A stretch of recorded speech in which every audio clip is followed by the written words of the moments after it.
A gente vai chamar agora o doutor Daniel Matos, economista, perito judicial, advogado, especialista em direito tributário. Boa tarde, Daniel, tudo bem? Seja bem-vindo. É, boa tarde, Mauro. Boa tarde a todos.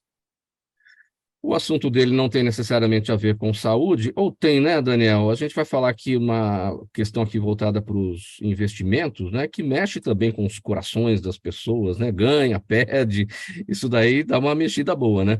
Bom, o assunto é o seguinte, brincadeiras à parte, a gente tem o órgão regulador americano, equivalente aqui à nossa Comissão de Valores Imobiliários, que está analisando se permite fundo de investimento de Bitcoin por lá. Qual é a relevância desta notícia?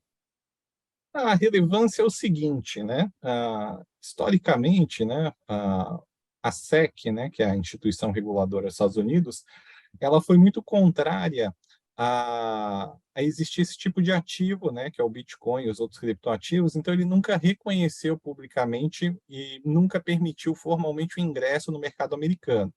O que acontece agora é que com esses pedidos de ETF, o que vai acontecer é que, se for deferido, implicitamente vai ter uma indicação para o mercado norte-americano de que é permitido comercializar criptoativos nos Estados Unidos, o que seria muito bom para fins de popularização e adoção disso em forma mundial, porque ainda hoje existem países como China que proíbem explicitamente, porém existem outros que permitem. Por exemplo, como o Brasil, alguns anos atrás, permitiu a criação de fundos. Existem alguns, como, se eu não me engano, Hashdex, e tem alguns outros que permitem a criação do fundo de Bitcoin. Sim.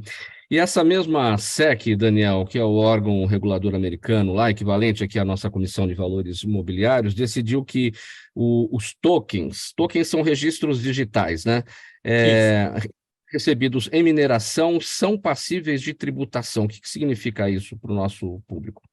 Então, isso também é um ponto muito interessante, porque o que acontece? Esse ecossistema virtual, ele permite que você, quando você adquire o seu token, independentemente do criptoativo, você pode permanecer com ele na sua posse e não muda nada, você tem a sua quantidade que você comprou e, dependendo da valorização, você vai ter rendimento ou prejuízo no ativo. O que acontece é que essa tecnologia ela permite algumas oportunidades que você pegue o seu criptoativo, o seu token, coloque para minerar e você começa a receber mais tokens, independentemente de você realizar qualquer ação ou flutuação do mercado. O que acontece é que a SEC, assim como tem um enunciado aqui no Brasil da, da Receita Federal, é que eles entendem que a quantidade de tokens que você recebe tem que ser tributada essa diferença como se fosse ganho de capital. Isso é um ponto muito crítico, porque às vezes você pode ganhar mais tokens pelo tempo que você vai deixar, só que às vezes o preço da moeda ele cai. Então, necessariamente, você não teve um ganho real para você ser tributado. Você teve um aumento de quantidade, isso é indiscutível, mas você não teve um ganho financeiro real. Por isso que isso vem sendo também muito discutido atualmente. E uma última questão, Daniel, a gente ouviu falar no início dessa semana sobre o Drex, né? O que é o nome do nosso real digital. Qual que é a diferença entre o real digital e o real tokenizado?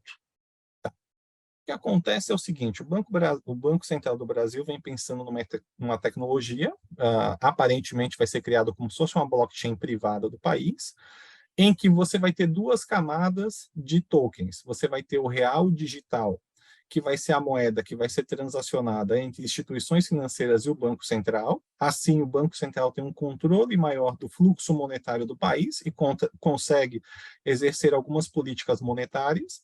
E para nós, consumidores, usuários, nós teremos o que se chama de real tokenizado. Então, como funciona em outras linhas? O Banco Central emite o real digital para a instituição financeira recebe, converte esse token num real tokenizado e disponibiliza para o mercado para realizar operações em ambiente descentralizado. Em linhas gerais, é isso. Então, o que o usuário vai acabar se deparando é com o real tokenizado, não com esse real digital.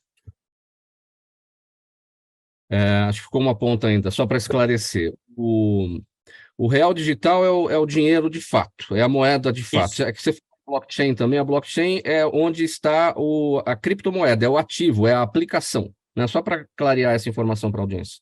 Tá. Imagina o seguinte, o que é a blockchain? Ela é uma tecnologia que ela permite esse ambiente digital descentralizado. Então, vai ter um ambiente digital em que você vai conseguir transacionar essas operações e outras que você quiser.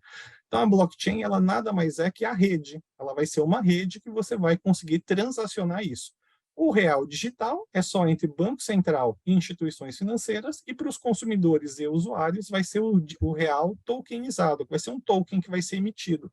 E que, de novo, a vantagem disso é que o Banco Central do Brasil consegue ter uma maior percepção do fluxo que vem sendo transacionado nesse novo ambiente. E como o nosso assunto aqui é coração hoje, Daniel Matos, dá para ficar com o coração tranquilo com essas novidades todas, né? A Olha, economia vai... É isso que a gente quer saber. olha, essa do real digital, por exemplo, ela é uma boa medida, né? Porque muito se discutia antes de que os governos poderiam perder fluxo monetário nesse ambiente descentralizado. A partir do momento que o país cria a sua moeda digital, ele volta a ter controle. O que acontece agora é que esse controle, em termos de informação para o Banco Central, vai ser muito maior. Por quê? Imagina que o Mauro, que está aqui, vai fazer uma transação para o Ricardo. Ele fazendo via plataforma do Real Digital, o Banco Central vai saber de toda a operação de ponta a ponta. Então, ele vai ter acesso de tudo, porque todos os registros de transação são atualizados a cada segundo. Então, para fins de governança do país, sob a ótica do Estado, é melhor. Para aqueles que não gostam muito de uma exposição tão grande, o Real Digital pode ser alguma barreira nesse sentido. Legal, Daniel Matos, especialista em direito tributário, sempre aqui colaborando com a gente, economista, perito judicial, advogado. Obrigado aqui pelas informações. A gente se fala em breve. Obrigado, pessoal. Uma boa tarde a todos.